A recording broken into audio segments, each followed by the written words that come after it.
Hello and welcome to the Runners World podcast with me, Rick Pearson. Today we're talking with world record holder, coach and endurance runner Imo Boddy. Imo's done some amazing things in running, including running Le Jog and the Three Peaks, but not as you know it. This is the Three Peaks, i.e. the three highest mountains in Wales, England and Scotland. But instead of taking a car or being driven, she ran between them. So that's pretty extraordinary. And she's got some great messages also to other runners who might be thinking about sort of dipping their toe into the ultra world. So that's great. So I haven't got Ben with me today. He's on holiday, so I won't keep you much longer. So I think without further ado, we'll bring Imo on. All right, cheers. Guest of the week, here in the studio. Guest of the week, sometimes on the phone. Could be an athlete, could be a physio, or a complete unknown.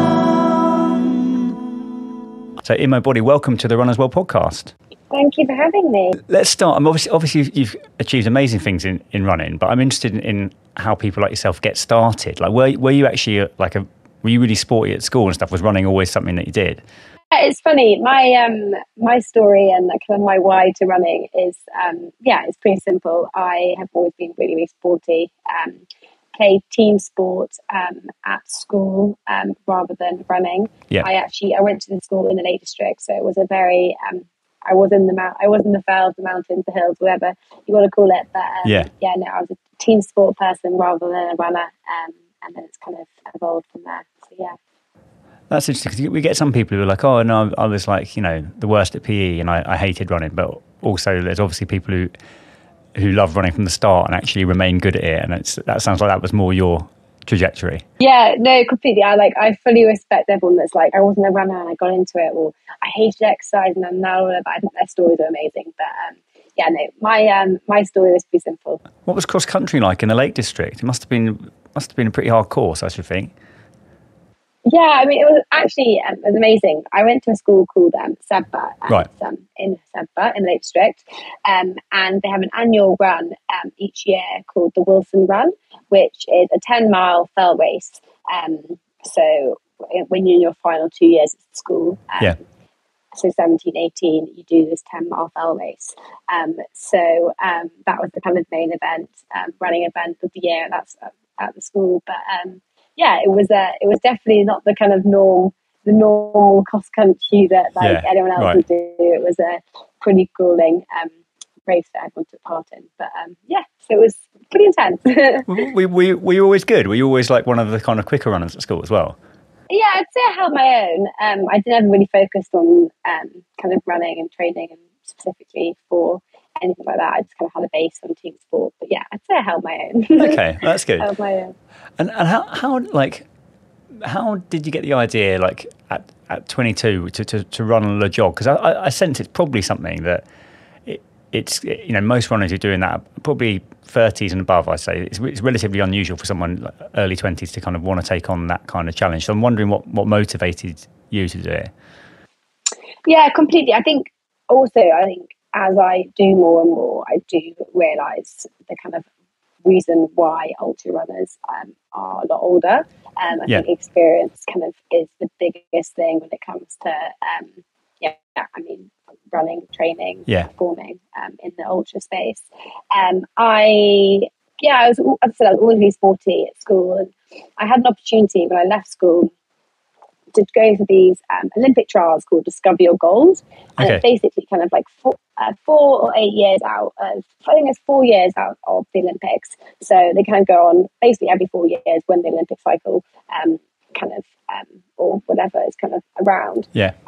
And you go to do all these fitness tests, and they put you to a potential Olympic sport. At the time, I just left school and was about to go travelling. In my last year at school, I had done kind of my first challenge as such, which was a 10K lake swim, a marathon, and a 30-mile bike ride. Okay. And I'd just done that, and I was like, you know what, I want to break. I've kind of trained and focused on this kind of when I've been at school, and didn't go for these Olympic trials. And I think ever since then, there was kind of quite a lot of like, what if I had done it, whatever. And then it kind of evolved from there. I kind of moved to London in 2021 and just started running more and more, and it kind of I ran 7 marathons in 7 days in lockdown when I was 21. Yeah. And then wanted to do something bigger. And kind of after doing research, realised that I'd be the youngest female if I kind of got my skates on and right. ran the length of the UK within that time frame. And yeah, I kind of went from there. I mean, I guess the thing about a youngest record, don't get me wrong, I'm very proud of my achievement. But I ran 60k a day for 22 days, and there's actually no set time frame. The youngest female before me, I think she did it in like 60 days. So like, you know, you could actually effectively do it in however many days. I did it because I kind of wanted to do a solid effort at the same time. But she had very solid effort still, but she'd done it in, I think she broke it down and kind of doing 20k a day or whatever she'd done. Right, okay. And I'm right in thinking you became the first woman to complete the 3 peaks while running between the peaks. Fastest female. Fastest female. Fastest. Fastest female. The record that I broke was a record that had been held for over 40 years. Wow. By a lady called Anne Sayer, who was actually an Olympic power walker. Right. And she actually power walked as such. Yeah. Call it. She had power walked 3 peaks.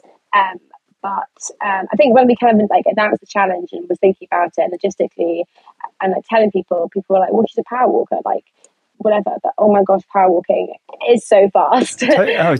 It can be, like it's, I mean, you see it on the Olympics, don't you? I remember watching them, it was a couple of weeks ago, 2 weeks ago. Like it's mega, it's super speedy. So, hadn't been broken for 40 years, and it was a pretty brutal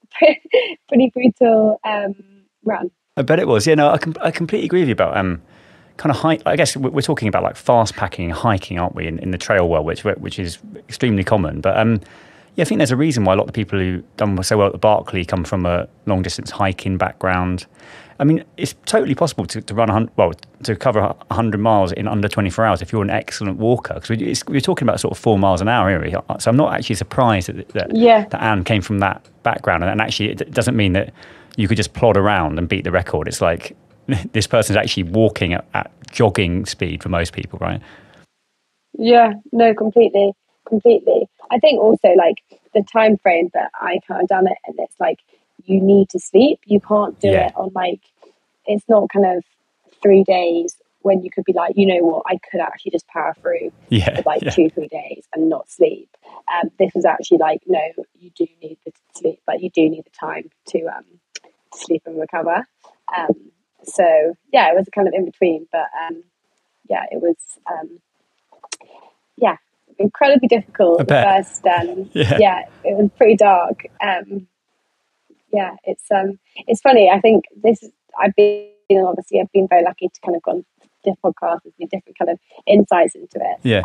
But now I've it's nice to be able to kind of, now it's been quite a long time, like fully kind of look back and think about it in that way, rather than kind of the blur of when I just finished. In terms of like looking back and seeing what a fantastic achievement it was it? Yeah, and just kind of like what a whirlwind it was. I mean, we had it was when it was the heat wave. I feel like we've had like 2 heat waves. Oh my God, right, yeah. I was hit by the one time it was on. So there was when we had the heat wave, and all my training, I've been to Scarfell and Nevis and Snowdon quite a few times for training purposes, and every time I've gone, it has been like freezing or chucking it down with rain or just like awful weather. And towards I was actually kind of dreading Ben Nevis, because when you go down Ben Nevis, the rocks are really slippy if it's wet. And the first time I did it, I'd just done a race in Nice, so I was quite tired and probably shouldn't have done a recce after a race, but anyway, I did. And I fell down Ben Nevis like quite a few times. My leg kept giving way, and you have a really kind of negative view of something. Like when you had a bad experience, you have a negative kind of view on something. And I remember kind of getting quite worked up prior to doing it, being like, there's so many other things I should have been stressing about, but I was stressing about stressing about coming down by Nevis. But it was a heat wave. It was very hot, and those rocks were always incredibly dry. So I was fine. But, and you still did it. I'm interested in that kind of mentality that despite those kind of setbacks or the fact that the weather isn't in any way conducive to long distance running, like what skills do you think you've learned through doing this, maybe around kind of like durability or like persistence, that kind of allow you to succeed even when maybe something's not going your way? I think I have quite a sort of mentality in the sense of just kind of like dig deep and get on with it. Like I think you kind of have, like, there were quite a few times when when I've been in an incredibly dark hole or a very bad place, you kind of have two options: you either keep going or you stop. Like, there's like a bit for free piece particularly, I wanted to break a record that was the fastest time. So the main focus of the was I had to break a time record rather than anything else. So there was one situation when we decided to go through the night until the end of the run, and I think we had about 100 miles to go. And we just we did the 100 miles without any breaks. I think I had one cat nap planned initially, so 1 hour nap initially planned. And it was like 2 a.m. in the morning, and it was so dark, and I knew that I was at my threshold and knew I was at my limit. I said to Chris, Chris being my coach, I said, I need to have a nap. I need the camper van. I just need to get in and have another hour's cat nap. And he was basically said the camper van couldn't get down the road. I mean, who knows if it could have done or couldn't have done. But anyway, the caravan wasn't brought to me, and he said, either you have a power nap here on the road for 10 minutes, or you keep going. And that was the kind of most prominent moment during the challenge I kind of refer back to. But there were a lot of times when it was kind of, you just have to keep going, or you stop or you keep going. So I think from that, I just kind of had to dig deep. I mean, I didn't realize I had to dig deep as many times as I did dig deep. But I think it's just kind of, you've got no option. You just have to get on with it. Yeah, I guess so. Yeah, I think that's right. It's easier said than done, isn't it? But it is fairly bad. I think it is easier said than done, but I think ultimately, if you set out to achieve a goal, then, and it's going to be an incredibly hard goal and something that, you just have to grin and bear it and dig deep and work hard. And there's a reason it's been a record for so long, right? It was never going to be an easy one to Exactly. To break. Exactly. Completely. This is the Runner's World podcast. Do you have anyone in running or outside running who you look at as an inspiration, who might be like your running hero? When maybe in those moments you think, actually, this person would probably carry on, so actually I'm going to do the same. I think I've had a few kind of in different stages of my life. When I used to play netball, team sport prior to running, I used to play at the EIS in Sheffield. Okay. And Jessica Ennis used to train there at the same time. So we'd be kind of in the netball courts, and she'd be on the indoor athletics track training. And we used to always have our packed lunches between our netball breaks, and we'd sit by the track and watch her train. And I think that was kind of my first insight into kind of commitment and kind of sacrifice. I don't think I've reached my potential yet when it comes to running, and I've still got a lot more I want to achieve. But I think in order to achieve that, you do have to sacrifice a lot, and you do have to commit. I think she was my first kind of insight into me. I guess she's not an endurance athlete that kind of she pushes herself in a different way. But she was my first insight, I guess, into kind of into that the kind of elite space as such, I guess, if you call it that. But I guess now it's just kind of a lot. I look up to a lot of runners, and I think being an endurance ultra kind of athlete, any of the ultra runners that dig deep and push themselves and commit, I think for me. Having done so well at like a few kind of, I guess, absolute classic like UK running challenges, is there another that's like at all on your radar? You think, actually, done those two, which are pretty high up the bucket list for most people who are kind of prepared to take that kind of size of adventure on. Is there another one that's on your radar at all that you think actually I could do that? I'm looking at the moment. I want to go into 24-hour running. Okay.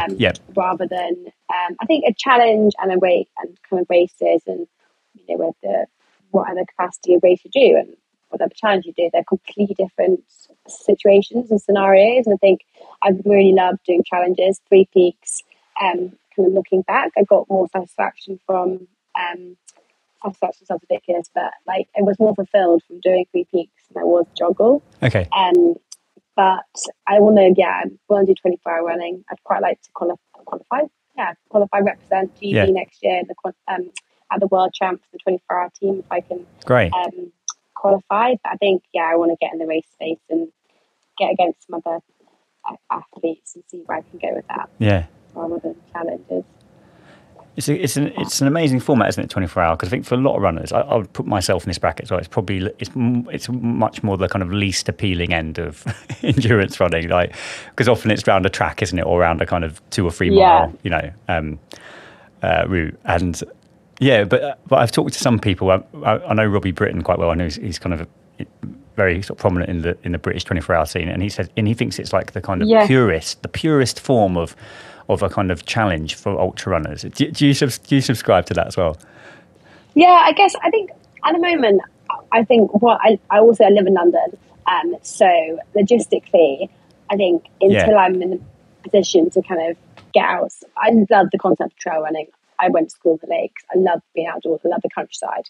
I would like to kind of venture into more trail running and definitely do more races in that space. But I just think logistically, kind of at the moment as well, and with a base of kind of long, boring miles and plodding that I've got on that kind of endurance base, that's kind of where I kind of see it. But yeah, I get it. I guess also like people say like to me, do you run with headphones in? And 90% of the time I don't run with headphones in. I think it's just kind of just that it's just that space of just kind of, I guess, it is pure, isn't it? It's pure, kind of, it's running with kind of no complexity and just kind of, Yeah, agreed. My mum has been like, why the hell do you want to do that? Of all the things you could do, why you run around for 24 hours? But hey. No, I think, I think it divides the running world, 24-hour running, I think. You're also a coach, Imo, right? So you're kind of helping training people. And I wonder if you've got any, it's difficult, isn't it? Because advice is quite specific to different runners. But if anyone was listening who was maybe going to dip their toe into the ultra world, are there any general pieces of advice that you would give? I think a few things. I think firstly, comparison. Don't compare yourself. I think this crazy world of social media and this crazy world of amazing runners and whatever, I think don't compare yourself. I think if you're going to do it and you want to do it, go for it, and don't feel like you're not worthy or you're not a good enough runner. This is going on a bit of a tangent, but I just qualified as a guide runner. Right. And I did a post about it, and someone commented once. She said, I'm not fast enough to be a guide runner. And it was just like the craziest thing because, everyone, whoever you are, is a runner, whatever pace you do or whatever. So I think there's that fear of not being good enough or not thinking you can because you're not a set pace or whatever. So I think this is kind of talking about guide running here, but even in the ultra running space, just kind of, it's your journey and, go for it, whatever pace or what ability or whatever experience you have. Yeah. You can so go for it. So I think that's my first thing. And then my second thing would probably be just I guess that's the same kind of thing in comparison. It's an amazing thing. The ultra running space is incredible. I mean, the most amazing thing is the fact that there's so much walking involved. Yeah, right. Yeah. You lose that stigma of running a fast marathon or whatever. It's if you're not track running, but the beauty you can see through ultra running is incredible, and the experiences you gain. So I think I just say go for it. Lose that, be on your own journey and lose that. Try. I know it's difficult, but try and lose that comparison and baby steps and work up to it and just take the leap. I think that's fine advice, yeah. I guess it's changing, isn't it, ultra running and these kind of epic challenges? Because I think probably when I came into running, about almost 10 years ago, I think it wasn't like they were the preserve of like male runners, but it's certainly like the ratio was more like, the UTMB start line was probably 90% men or whatever. And then you have people like yourself and people like Jasmine Paris, obviously what she achieved at the Barclay, where women are being put much more on an equal footing to men, and obviously actually are brilliant and winning races outright as well. If there's any women listening to this who might be thinking about getting involved in ultras, but might be feeling intimidated by that entry into that environment, what would you say to them? Once again, I would just say go for it. I think there is a lot of fear, and everyone has fear. Also, whatever ability or position you are in, everyone's going to have fear. But I also think fear is a good thing. I think fear, spurs you on and actually kind of can make you perform better. Those nerves can definitely be a benefit. But I think just go for it. And I think also, it is. I mean, there's definitely ladies, females are making their mark in the endurance space. But I mean, I would definitely say it is still definitely a male dominant place. But I think also there are incredible places if you don't want to go and get into the ultra space, which is still quite male dominated. There are Sophie Parra, for example, has she races. So there are actually she's doing an amazing thing trying to get more females on the start line. And I think there's definitely different races and kind of tailored races to a more feminine and female audience. But I just say go for it. I think no one's judging you. No one cares. Actually, it's more impressive if you can go for it. Imo, if people want to find out more about your running and what you're up to, where can they go? I share most of my training on Instagram. So Imo Boddy, Imo Boddy. Everyone gets my name wrong. I think it's Boddy. Like the human body, but it's double D. Right. But yeah, I try and share as much of my training as I can on Instagram. Great. Well, thanks so much for coming on the Runners World podcast, talking a bit about your own running journey, and best of luck with the 24-hour running as well. We'll look out for that. Thank you. I know I haven't really shared that much, so if you're listening, you're one of the first to hear about it. It's an exclusive, yeah. Thank you. So that brings us to the end of this week's Runners World podcast. A huge thanks to our guest, Imo Boddy, and to you, of course, for listening. If you've got any suggestions about future episodes you'd like to hear, please let us know. podcast@runnersworld.co.uk. This is available on all the places that you'd like to listen to your podcast. If you can give it a nice review, that's wonderful. We always like to read those. And thanks again for listening. Hopefully, we'll see you next week.